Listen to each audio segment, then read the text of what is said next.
Alright guys, things are really heating up here as we inch our way towards the end of Harley Quinn Season 3 on HBO Max. Because of course, this is the penultimate episode.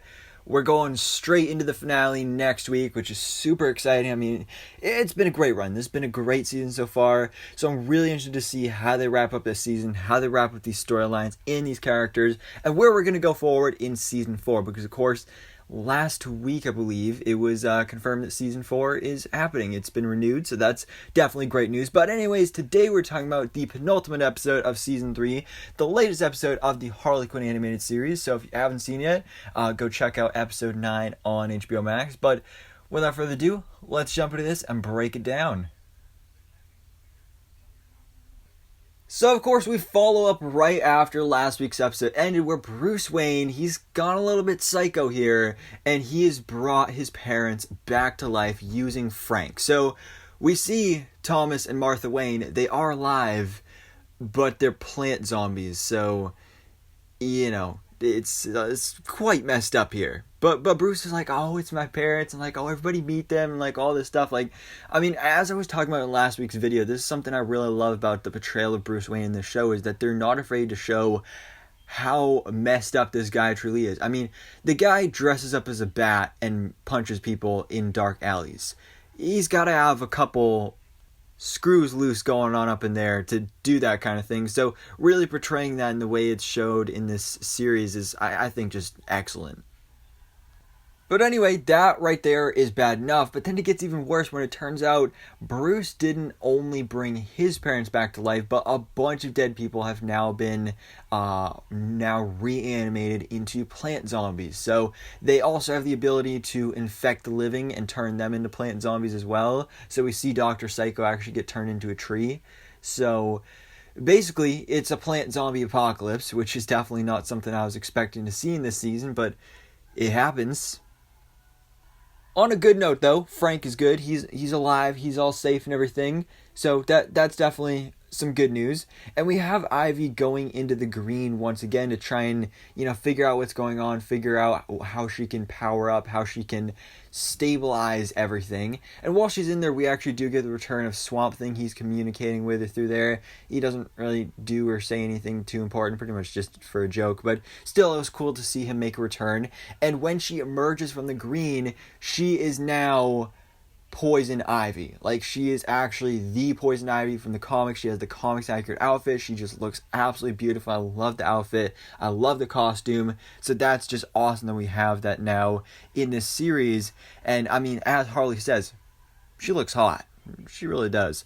But now she can control the plant zombies. So you'd think that, oh, the day is saved. They can, just send him back to the graves and boom, bada bing, bada boom, day is saved. But Ivy realized, like, wait a second, these plant zombies, sure, it's not exactly what I planned, but this is basically Eden. This is basically what my whole plan was from the beginning, is to terraform Gotham City. This is what I can do now with the power of these plant zombies.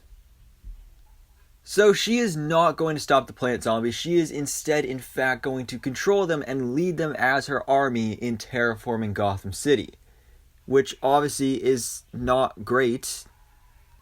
Meanwhile, we do get some pretty cool interactions between Bruce Wayne and King Shark, where they're both bonding over, the loss of their parents and everything, and, King Shark talking about murdering his brothers, so that there's that too. Definitely an interesting connection and friendship and relationship I didn't expect to see ever in anything, King Shark and Bruce Wayne, aka Batman, but it happened, so that was pretty cool. And we also have, meanwhile, going on Jazzapajizza, which is another thing I never thought I would have to see, say, or hear about, but it's happening on Harley Quinn. So we got this event going on. It's basically a giant jazz concert festival type thing, but of course it ends up getting interrupted by these plant zombies.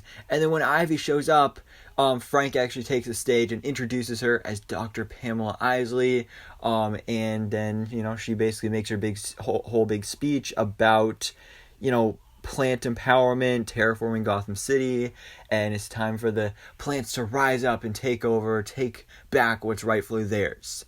So honestly, pretty good speech, to be honest, but I mean, she's going full villain here in this moment. And when Harley realizes that that's what she's doing, she's not trying to stop the zombies, she's actually fueling them, and she's actually the one behind them. That's when Harley, she's meanwhile with Batgirl and Nightwing, they're taking down some of the plant zombies. She has to make her way over to Jazza and stop her.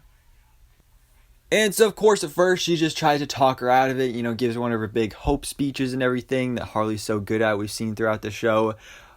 But it doesn't work because, Ivy, it's Ivy, and Harley can't go super extreme with this. So then she takes it to a whole nother level. We also have Bane there, which was pretty cool, getting his return. We haven't seen him in episodes, so it was nice to see Bane back here. But she ends up sacrificing herself when a plant zombie goes to throw up on Bane and would have turned him into a tree or some sort of plant zombie. Harley jumps in front, takes the plant zombie vomit, and then she starts terraforming herself.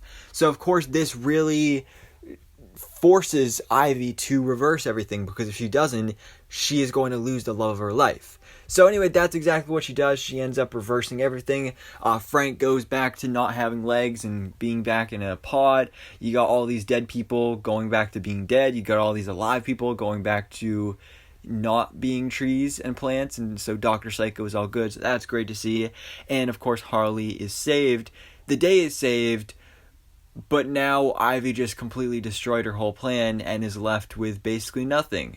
So the thing I'm confused about here is, like, well, now what? I mean, basically the big main storyline of the season is over. The whole Frank's gone missing, Bruce Wayne, the whole Ivy trying to recreate Eden, that's all done. Like, what are we gonna do now with one episode left? That is the part I'm kind of confused by, but I trust this show. It's such a good, well-made show, so I fully trust the showrunners and the directors and everybody working behind this, that they will pull it through and give us a solid season finale.